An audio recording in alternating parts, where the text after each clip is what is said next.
안녕하세요. 오늘도 사연살롱을 찾아주셔서 감사합니다. 나이 40에 인생 로또를 맞은 여성이에요.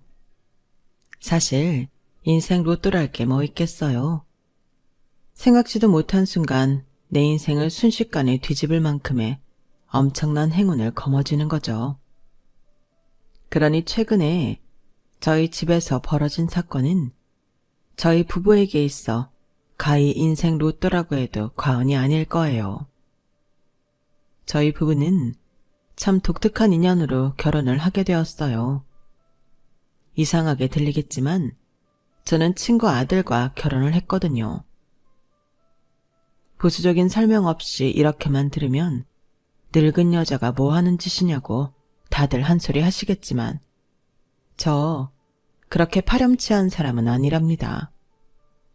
시어머니와 저는 친구 사이는 맞지만 나이 차이가 많이 나는 여행 친구였어요. 어머님과 제가 처음 만난 곳이 비행기 안이었거든요. 당시 저는 8년간 다니던 회사를 그만두고 이직을 하려던 참이었어요.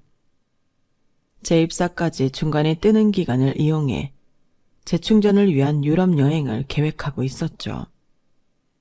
하지만 후임 배정이 늦어지는 바람에 2주가량 더 근무하게 되었고 그 바람에 남은 일정이 짧아져 유럽 여행은 포기하게 되었어요. 고작 해야 일주일 남짓 시간을 보낼 수 있겠더라고요. 그 기간 동안 갈 수 있는 곳은 가까운 일본이나 동남아 정도가 고작이었어요. 관광이 아닌 휴양이 목적이다 보니 일본보다는 동남아, 그 중에서도 태국으로 선택하게 되었어요. 번잡한 곳은 싫어서 과거 태국 왕실 사람들의 휴양지였다는 후아인으로 정했어요. 방콕 수완나폰 공항에서 벨트레브를 이용하면 바로 후아인 숙소까지 갈 수 있어서 시간 절약도 되고 좋겠다 싶었거든요. 거기다 조용하고 깨끗한 데다 해안가라서 동남아 분위기 팍팍 풍기는 게 휴양지로는 딱이었어요. 그렇게 오른 방콕행 비행기 안에서 저는 운명적인 만남을 갖게 된 거예요. 바로 시어머니와의 만남이었죠. 어머님도 저도 혼자 여행을 온 상황이라서 서로 이야기가 잘 통했어요. 이렇게 만난 것도 인연이라고 여행 기간 중에 종종 만나서 함께 밥도 먹고 장거리 일정이 있을 때는 택시비도 반반 나눠서 내고 그랬어요. 나이는 저보다 20살 남짓 많았지만 여행 패턴이나 취향이 비슷해서 나이 차이가 느껴지지 않을 만큼 편했어요. 그래서 한국에 돌아온 이후에도 일정을 맞춰서 함께 여행을 다니곤 했어요. 그러다 하루는 제게 소개해줄 사람이 있다고 해서 약속 장소에 나갔다가 지금의 남편을 소개받게 되었어요. 우리 큰아들이야, 김민수. 이쪽은 내 여행 친구 장성은 씨. 인사해. 내가 딱 보니까 둘 다 같은 과야. 나이도 비슷하고 연애에 소질 없는 것도 똑같은 게 모르긴 해도 둘이 쿵짝이 아주 잘 맞을걸? 혹시 알아? 이것도 인연이라고 둘이 결혼까지 하게 될지. 그럼 나한테 옷 한 벌은 해줘야 하는 거 알지? 어머님 머릿속에는 이미 우리가 결혼식까지 다 끝낸 것 같았어요. 그런데 제 입장에서는 말이죠. 의심쩍은 게 한둘이 아니었어요. 일단 나이요. 어머님이랑 저랑 정확히 22살 차이가 나거든요. 그런데 제 나이가 31란 말이죠. 남편은 저보다 4살 연상이고요. 53세, 35살의 아들이 있다? 그럼 고등학생 때 아이를 낳았다는 건데 어머님은 멀쩡히 고등학교를 나오셨거든요. 요즘 세상에도 고등학생이 애를 낳으면 온전히 학교를 다니기 힘든데 하물며 30여 전이라면 어림도 없는 일이죠. 그래서 내내 찜찜한 표정을 지었더니 어떻게 알아채시고는 어머님이 그러시는 거예요. 우리 민수 내 친아들 아니야. 내가 민수 아빠랑 재혼했거든. 설마 그런 이유로 우리 민수 싫다고 하는 건 아니지? 그래서 그런 게 아니에요. 나이 차이 때문에 모자 관계를 의심했던 건 사실이지만요. 그것뿐이에요. 그래? 그럼 둘이 얘기 좀 잘해봐. 난 약속이 있어서 가봐야 하니까. 좋은 시간 보내. 비록 시어머니 주선으로 만나게 됐지만 남편과 저는 어머님 예상대로 통하는 점이 많았어요. 만난 지 얼마 되지 않았는데 십몇 년 만난 사이처럼 문자에 전화에 틈날 때마다 만나서 수다도 떨고 데이트를 했어요. 잃어버린 내 영혼의 반쪽 같다는 생각이 들 정도였어요. 이런 사람이라면 미래를 함께해도 좋겠다는 생각이 들 만큼 함께 있으면 마음이 편하고 하루 종일 즐겁게 대화를 나눌 수 있을 것 같았어요. 이런 제 심경 변화에 저 스스로도 놀랄 정도였죠. 사실 제가 30이 넘도록 결혼 생각을 안 하고 살았던 건 남자에 대한 트라우마 때문이었어요. 대학 시절 사귀었던 남자한테 가스라이팅을 당했어요. 처음에는 제 주위에서 사람들을 떼어내더니 이후에는 제 자존감을 바닥까지 떨어지게 만들더군요. 자기 없이는 제가 아무것도 못하는 사람처럼 만들었어요. 그냥 말로만 들으면 이게 가능한 일인가 하시겠지만 이건 정말 당해보지 않은 사람들은 몰라요. 모 연예인이 그런 일로 26억을 날리고 삶을 포기할까도 생각했다고 하잖아요. 그 기사를 보면서 남일 같지 않더라고요. 그 연예인이 어떤 심정으로 살았는지 누구보다 잘 알고 있었으니까요. 사람을 정신적으로 죽이는 것과 같거든요. 남자친구의 강압이 심해진 건 제가 교환학생으로 뽑혀 영국에 있는 유명 대학에 가게 되면서였어요. 네가 교환학생으로 뽑혔다고? 네가? 이제 교환학생도 개나 소나 다 가는구나. 그래서 진짜 가려는 건 아니지? 네 주제 그 대학 간다고 뭐가 달라지겠냐? 내가 장담하건대 네 수준으로는 수업도 제대로 못 알아들을걸? 괜히 돈 낭비하지 말고 일찌감치 정신 차려.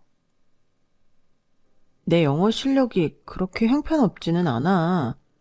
오빠도 알잖아. 물론 원어민만큼은 아니겠지만. 넌 그게 문제야. 영국 가서 비벼보면 어떻게든 될 거라고 생각하지? 네가 뭘 할 수 있는데. 여기서도 친구 하나 없는 왕따 주제에 거기 가면 뭐 달라지겠어? 사람들이 너랑 상대나 해주겠냐? 외국 애들한테 호구당할 게 뻔한데 어떻게 그걸 모르냐? 꼬라지도 구질구질해서 누가 너랑 놀아주겠냐고. 주변에서 축하해주는 거 진심인 것 같지? 그 사람들 네가 언제 시궁창에 처박히나 그거 보려고 일부러 그러는 거야. 나나 되니까 너한테 이런 충고라도 해주는 거라고. 정신 차려 병신아. 주제를 알아야지. 자기도 교환학생 신청을 했다가 떨어져서 더 저를 못살게 굴었다는 건 나중에야 알았어요. 결국 저는 교환학생 신청을 철회하고 한국에 남았어요. 그땐 아무리 발버둥 쳐도 진창 같은 상황에서 벗어날 수 없을 것만 같았어요. 아침에 눈을 뜨는 순간부터 제 일거수일투족을 남자친구한테 문자와 사진으로 보고하고 지시를 내리는 대로 움직였어요. 문자가 조금만 늦어도 폭언이 쏟아졌고 사람들 앞에서 저를 무시하고 깎아내리는 건 다반사였어요. 힘들게 용기를 내서 관계를 끊으려고 하면 협박도 불사했어요. 남자친구 손에서 절대 빠져나갈 수 없을 것만 같았죠. 이러니 취업 준비는 제대로 됐겠어요. 결국 이력서를 냈던 모든 회사에서 모조리 떨어진 저는 대학에 유급 신청을 했어요. 이렇게라도 대학에 적을 두고 있어야 그나마 취업에 유리하다고 해서 그런 거죠. 반면 남자친구는 그의 취업에 성공을 했어요. 그러자 아주 기세등등해졌죠. 저를 무시하는 행동은 전보다 더 심해졌지만 얼마 뒤 기쁜 소식을 접할 수 있었어요. 남자친구한테 여자가 생긴 거죠.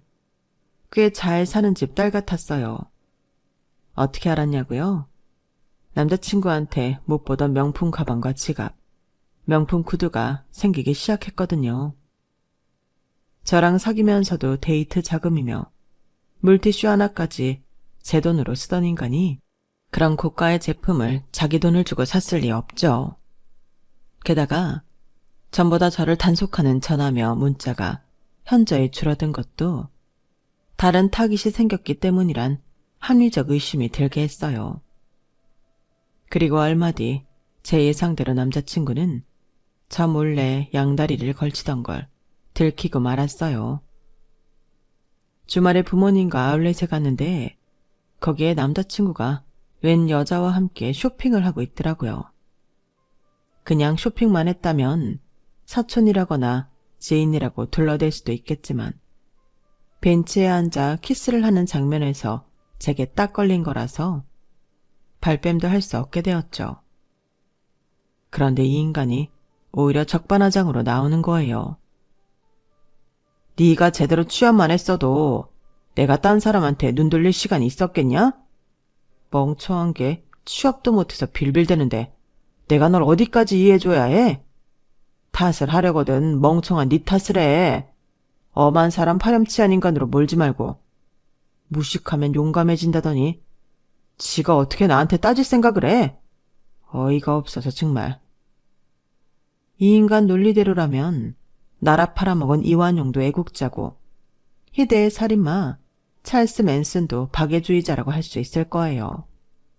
그런데 순간 이런 생각이 들더라고요. 이놈은 아주 약해 빠진 놈이구나. 지 잘못을 온전히 책임지지도 못할 만큼 어리고 형편없는 모질이었어. 그러니 사람 마음을 조종해 거머리처럼 들어붙어 살아가지. 정작 상대에게 의존을 했던 건 내가 아니라 이놈이었구나. 내가 왜 이런 나약해 빠진 놈을 두려워했을까? 생각이 거기까지 미치자 눈앞에 서 있는 남자친구가 한없이 가소롭게 보였어요. 그래서 그 길로 바로 변호사 사무실을 찾아갔어요.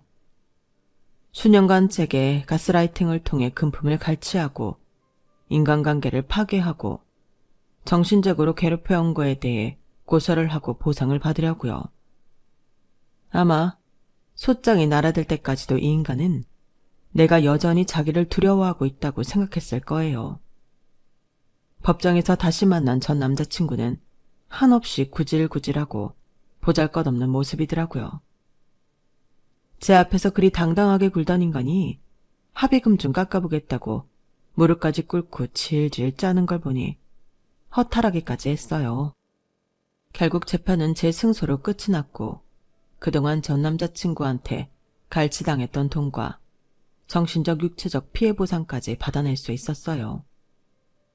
재판이 시작되고서야 제가 수년간 이런 일을 당했다는 걸 알게 된 부모님은 많이 힘들어하셨어요. 부모님 탓이 아닌데도 말이죠. 부모님의 그런 모습 때문이라도 앞으로는 제대로 어른스럽게 살아가야겠다는 생각이 들었어요. 취업 준비도 열심히 하고 스터디 그룹에 참여해 대인관계도 다시 쌓아가기 시작했죠. 그리고 이듬해 저는 제 전공 분야에서 세 손가락 안에 드는 회사에 취직을 하게 됐어요. 저의 이런 과거를 아는 사람은 저희 부모님과 남편, 그리고 제 시어머니 뿐이에요. 제가 시어머니와 단기간에 금방 친해진 것도 서로 비슷한 경험이 있어서였거든요. 어머님의 첫 남편도 제 전 남자친구와 비슷한 인간이었으니까요. 민수 아빠랑 같이 산 건 꼴랑 3년이지만 내 인생의 남자는 민수 아빠뿐이야. 민수 아빠 만나기 전까지 내 인생은 진창이었거든. 아무것도 모르는 나이에 남자를 만나서 동거를 했는데 알고 보니 유부남이었더라고. 상간녀 소리까지 들어가며 머리채를 잡힌 채 길바닥에 내던져졌지. 나도 속은 건데 나도 정말 억울한데 사람들 눈에는 그저 남의 남자 뺏은 상간녀일 뿐이더라고. 그런데도 이 인간이 얼마나 당당했는지 알아? 내가 자기 같은 남자를 만난 건 다 내가 멍청해서 그랬다는 거야. 내가 잘나고 똑똑했으면 자기한테 당했겠냐고. 말도 안 되지. 그런데 이 인간이랑 살면서 하도 세뇌를 당하다 보니 나중에 모든 게 내 잘못이었나 하는 생각까지 하게 되더라고. 그 남자랑 헤어지고 나니까 수중에 남은 건 빚밖에 없더라. 내가 써서 만든 빚이면 아깝지도 않지. 난 그 인간이랑 살면서 속옷 한 장 사본 적이 없어. 집에서는 남자한테 눈 멀어서 집 나간 못된 딸년이 되어 있고, 사회에서는 남의 남자 빼앗은 간통녀가 되어 있었어. 어디에도 발붙일 데가 없었는데 그때 나를 받아준 사람이 민수 아빠야. 그때 민수 아빠는 차별하고 혼자 식당을 운영하고 있었는데 내가 3일을 굶다가 도저히 못 참겠어서 무작정 들어가 밥을 시켜 먹었지. 다 먹고는 돈이 없다고 그랬더니 갈 데는 있냐고 묻더라. 고개를 저었더니 가게에 딸린 작은 방을 내주는 거야. 나를 뭘 믿고 방까지 내주냐고 물었더니 뭐라는 줄 아니? 꼭 내가 죽을 것 같았대. 어떻게든 살려서 밥값을 받을 테니 그때까지는 버티고 살라더라고. 그렇게 민수 아빠 가게에서 일을 시작했고 그러다 눈이 맞은 거지 뭐. 비행기 안에서 처음 만나 함께 낯선 여행지를 돌아다니던 어머님은 제게 당신의 치부를 가감없이 드러내셨어요. 어머님의 솔직한 고백에 저 역시 지금껏 친한 친구에게조차도 말하지 못했던 과거를 털어놓을 수 있었고요.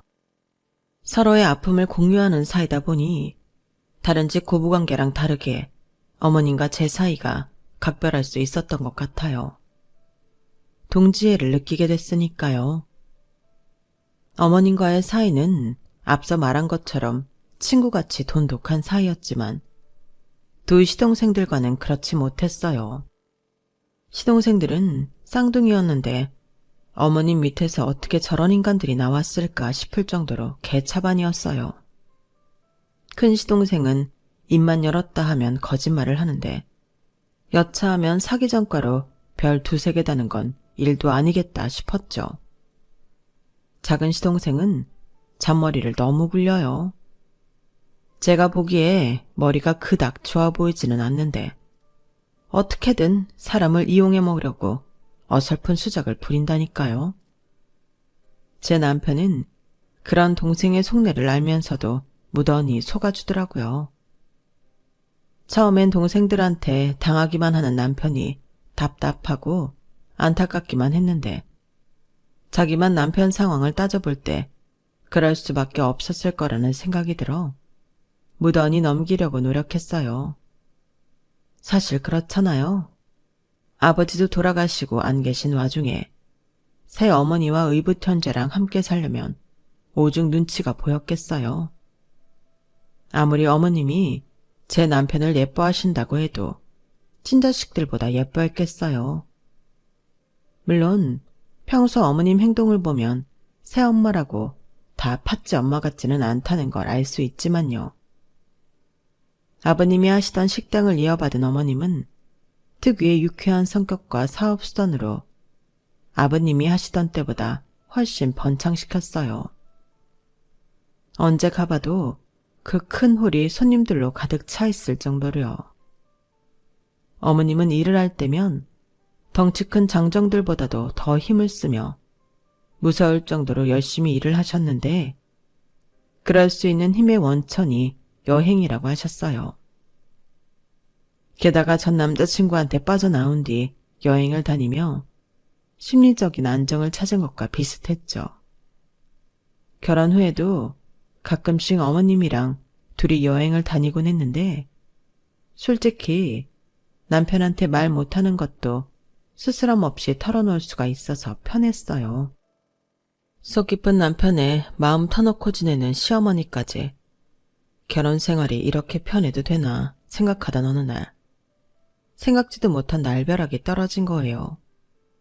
네? 저희 어머님이 쓰러지셨다고요? 지금 어디 병원에 계세요? 점심을 먹고 막 자리에 복귀했는데 어머님 가게에서 전화가 온 거예요. 어머님이 주방에서 쓰러졌다고요. 전화 끊자마자 회사에 반차를 내고 병원으로 달려갔어요. 가보니 어머님은 이미 의식을 차린 상태더라고요. 별일이 아닌데 실장이 너한테 전화한 모양이네. 난 괜찮으니까 걱정 말고 돌아가. 온 김에 링거나 맞고 갈 거야. 어머님, 그러지 마시고 기왕 입원한 김에 건강검진 한번 받아보세요. 어머니 벌써 올해 들어 2번이나 쓰러지셨어요. 매번 별거 아니라고 하시지만 아닌 게 아니라고요. 얘는 내가 나이가 몇인데 벌써부터 건강 걱정이니? 나 아직 88에 환갑도 안 된 사람한테 무슨. 병에 걸려 쓰러지고 난 다음에 늦는다고요. 검사에서 이상 없다고 하면 좋은 거고 혹시 뭐라도 나오면 바로 치료하면 되잖아요. 악착같이 돈 버시면서 어머님 위에 그 정도도 못 쓰세요? 돈 아까워 그러시는 거면 저희가 낼게요. 저희 어머님이 겉으로 보기에는 건강해 보여도 1년에 한두 번 엄청 앓고 지나는 걸 보면 그리 건강 체질은 아닌 것 같았어요. 올해 들어 벌써 2번째 쓰러지신 거라서 특히 걱정이 되더라고요. 그래서 이번만큼은 어떻게든 건강검진을 받게 하고 싶었어요. 알았다, 알았어. 누가 보면 네가 내 시어머니인 줄 알겠다. 며느리 눈치 보여서 내가 건강검진 받는다. 됐지? 어머님은 제 닭달에 못 이겨 생애 처음 건강검진을 받으셨어요. 그런데 생각지도 못한 결과가 나오고 만 거예요. 네? 내가 췌장암이라고요? 혹시 다른 사람 혈랑 결과지가 바뀐 거 아닌가요? 아니, 난 멀쩡한데? 아픈 데도 없고 밥도 잘 먹고 가끔 소화가 안 되긴 하지만 그거야 가게일로 신경을 쓰니까. 그럼 수술 받아야 되나요? 가게를 오래 비울 수는 없는데 큰일이네. 어머님은 당신 몸 걱정보다도 가게 걱정을 먼저 하셨어요. 그런데 의사의 한마디에 그대로 굳어버리셨어요. 수술은 안 하실 겁니다. 현재 상황에서는 저희가 해드릴 수 있는 게 없거든요. 그 말은 가망이 없다는 건가요? 수술도 못할 정도로? 죄송합니다. 그제야 상황의 심각성을 깨달은 어머님과 우리 부부는 아무 말도 할 수 없었어요. 그저 머릿속이 하얘져서 뭘 어떻게 해야 할지 감도 잡지 못했어요. 그렇게 멀쩡하던 어머님이 무너져 내린 건 순식간이었어요. 병명을 몰랐을 때는 식사도 잘 하시고 누구보다 건강해 보이셨는데 막상 병명을 알고부터는 제대로 드시지도 못하고 얼굴에 병색이 완연해졌거든요.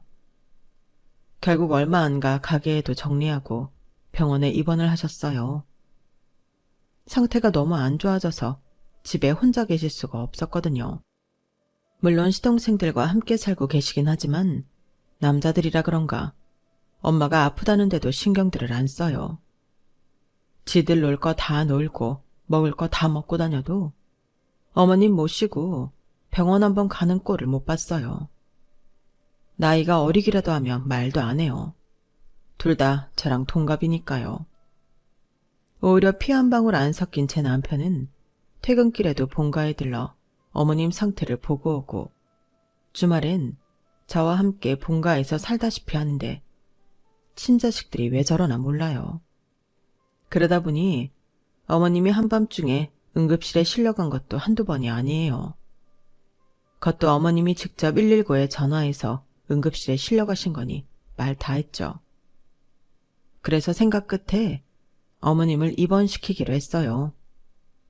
저랑 남편이 직장 생활을 하고 있어서 온종일 어머님을 돌볼 수가 없어서요. 그랬더니 시동생들이 뭐라는 줄 알아요? 진작 입원시키지 그랬어요.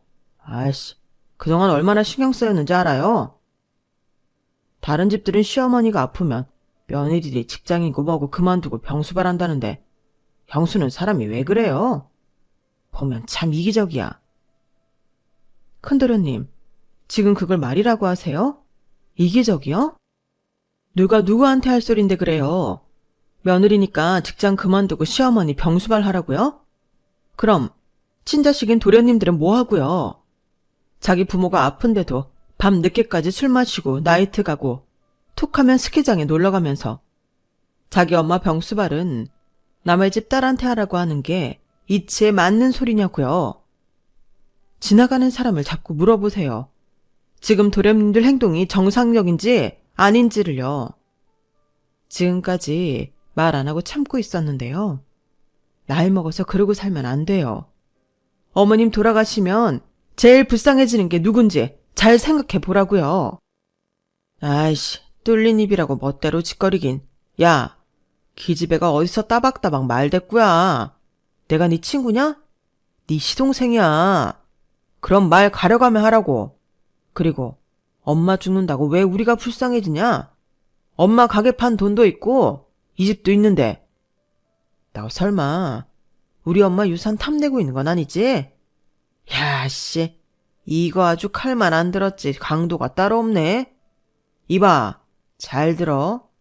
부모 없는 네 남편 우리 엄마가 먹여주고 재워주고 대학까지 보내줬으면 감사한 줄이나 알아. 건방지게 남의 부모 유산까지 탐내지 말란 말이야. 엄마 죽으면 니네한텐 10원 한 장 줄 생각 없으니까 그렇게 알라고.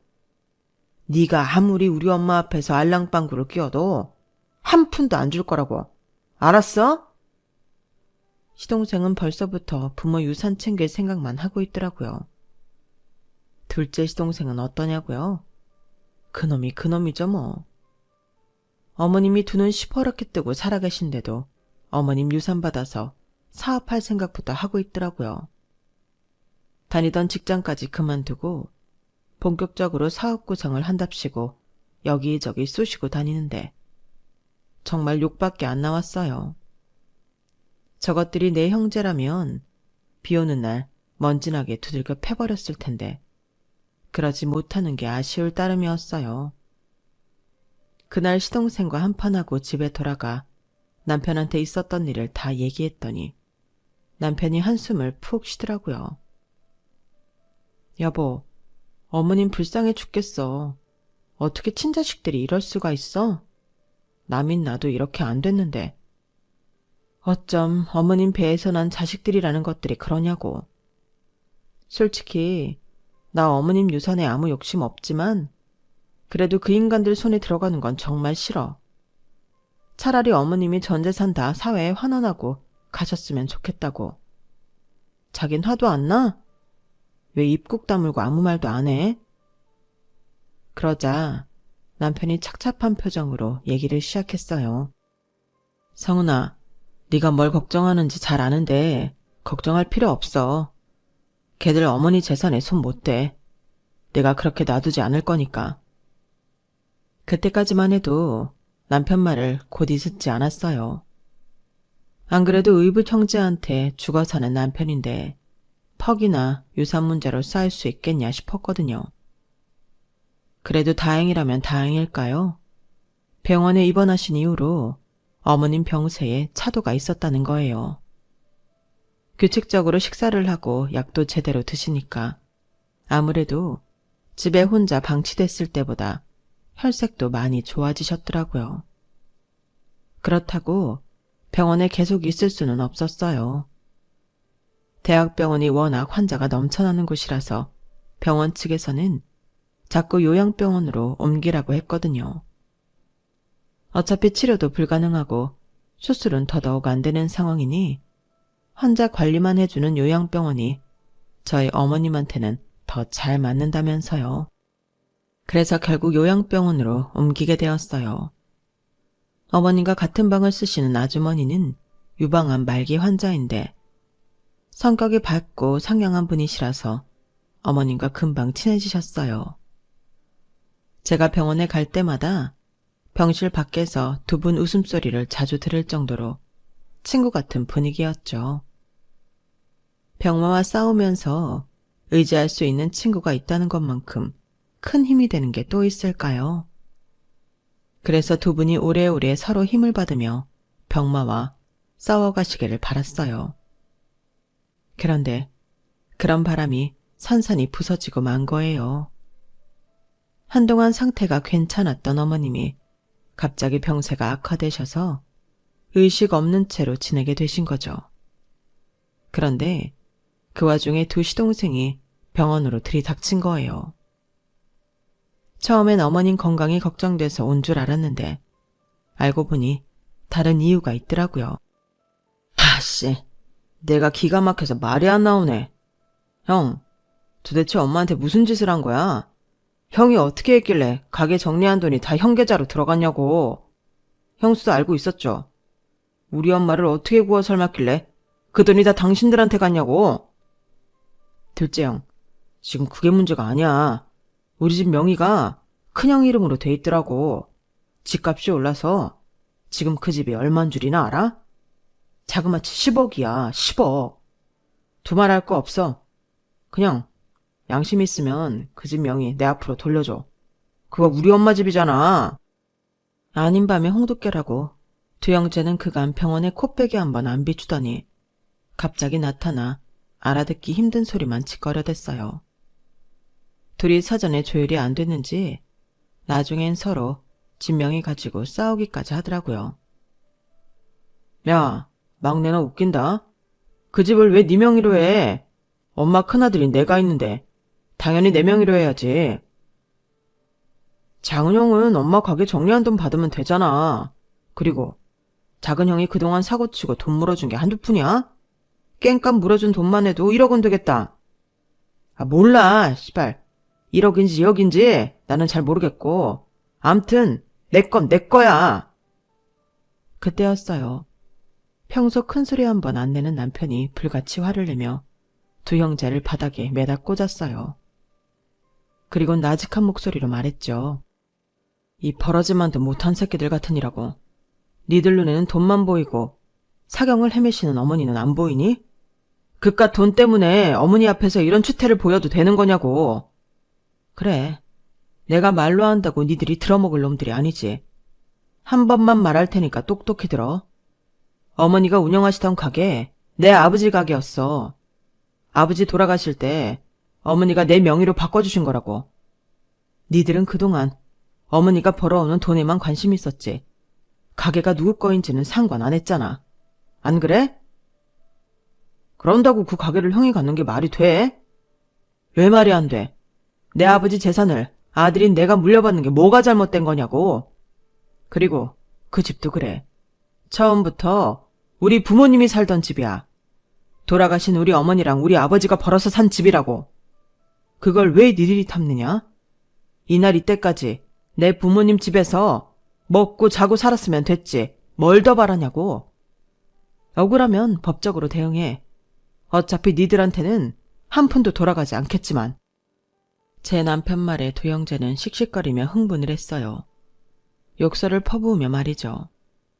그러자 앞 병상에 누워 계시던 환자분이 혀를 차며 그러시는 거예요. 인겁을 두르고 어쩜 저러나 몰라. 내가 그 집 어머니한테 물어보니 두 아들하고 금순 씨는 피 한 방울 안 섞인 남이던데 그간 키워주는 애를 이렇게 갚나? 네? 아주머님 지금 뭐라고 하셨어요? 남이라뇨? 며느리도 몰랐어? 에휴, 딱한 사람. 지금까지 혼자 가슴에 품고 살았구만. 그래도 큰아들은 알고 있었지? 그러자 남편이 조용히 고개를 끄덕였어요. 금순씨 첫 남편이 천하의 망나니 같은 놈이었다잖아. 유부남인 주제에 총각인 척해선 금순씨랑 살다 본처한테 걸려서 둘이 헤어진 거고. 그랬으면 그걸로 끝냈어야지.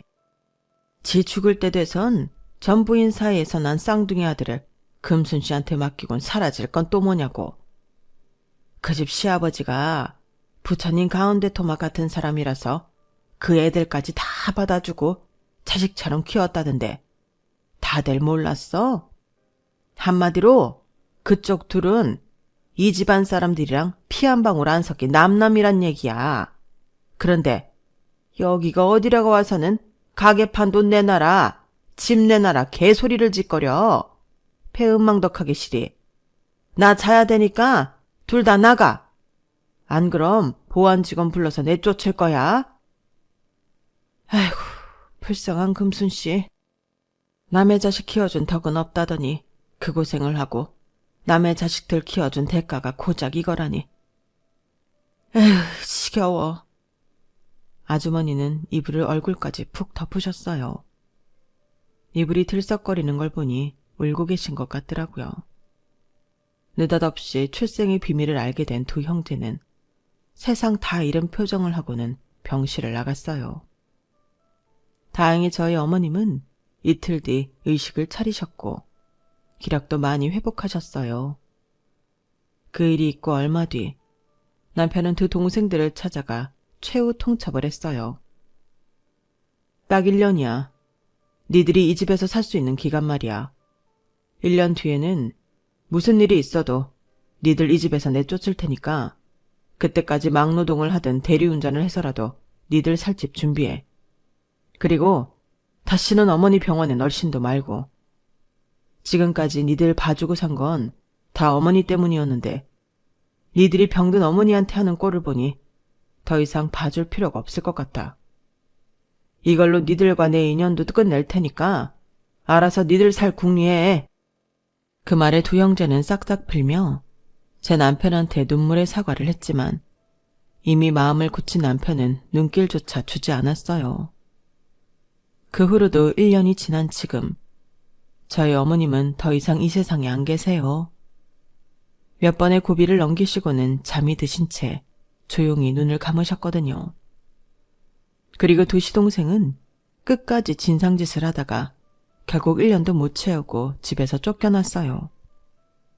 집문서를 훔쳐서 사금융에 대출을 받으려다 걸려서 남편이 경찰에 신고를 했거든요. 피는 못 속인다고 자기 친부랑 아주 똑같은 짓거리를 하다가 그나마 있던 기회마저 놓친 셈이었죠. 그럼 앞에서 제가 말씀드린 로또는 뭐냐고요? 그 로또는 바로 우리 아기예요.